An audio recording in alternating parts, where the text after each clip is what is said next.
it is clear. Next, number of zeros. Number of zeros. నాకు number of zeros అంటే power of 10 కనబడాలి. power of 10 అంటే నేను first చూడాల్సింది 2 power and 5 power. ఏది తక్కువ ఉంటే అదే ఆన్సర్.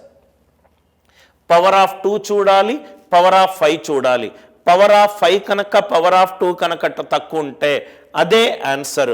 పవర్ ఆఫ్ 2 కనుక పవర్ ఆఫ్ 5 కంటే తక్కువ ఉంటే పవర్ ఆఫ్ 2నే ఆన్సర్.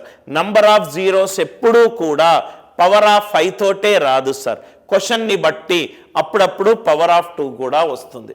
నవ్వు ఇక్కడ చూద్దాం.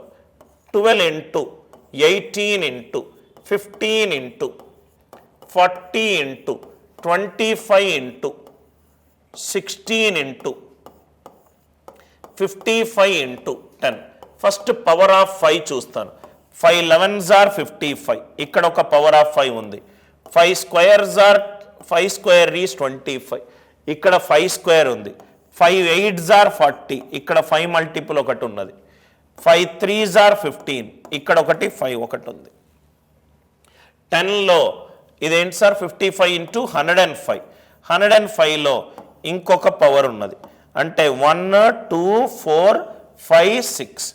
నాకు 5 పవర్ 6 కనబడుతుంది. 5 పవర్ 6 కనబడుతుంది. 2 పవర్ గనక 6 గనక ఎక్కువ ఉంటే డైరెక్ట్గా 5 పవర్ 6 ఆన్సర్. ఇది 2 స్క్వేర్ అంటే పవర్ ఆఫ్ 2 చూస్తున్నాను. ఇప్పుడు పవర్ ఆఫ్ 2 ఇంకో కలర్లో రాస్తాను. పవర్ ఆఫ్ 2 ఇక్కడ చూస్తున్నాను. 12లో 2 ఉంది. 2 ఇంటూ 3 స్క్వేర్ ఇక్కడ ఒకటి ఉంది. ఇక్కడ 2 క్యూబ్ అంటే ఇక్కడ 3 ఉంది. ఇక్కడ 16 4 4 + 3 7 6 కంటే పెరిగింది. కాబట్టి ఆన్సర్ ఎంత? పవర్ ఆఫ్ 5దే ఆన్సర్. నంబర్ ఆఫ్ జీరోస్ ఎప్పుడైతే మనము ఒక నంబర్లను లబ్ధం చేసేటప్పుడు చిట్ట చివరి శూన్యాలు చూడాలి అని అంటే power of 2 and power of 5 చూడాలి. పవర్ ఆఫ్ 5 తక్కువ ఉందనుకోండి, పవర్ ఆఫ్ 5నే పవర్ ఆఫ్ 10లోకి వెళ్ళిపోతుంది. ఎందుకు అనంటే ఇప్పుడు 2 పవర్ 7 ఇంటూ 5 క్యూబ్ ఉందనుకోండి, 5 క్యూబ్ 2 పవర్ 7 నుంచి 2 పవర్ 3 తీయొచ్చు, నేను తీసేయచ్చు. అంటే ఇక్కడ 10 పవర్ 3 ఉంది.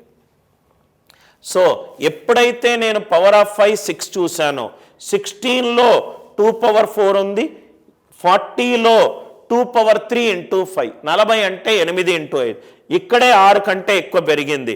మిగతాది చూడాల్సిన అవసరం లేదు. పవర్ ఆఫ్ 5 ఎంతైతే వాల్యూ వస్తుందో అదే answer. Answer for this question is 6. Answer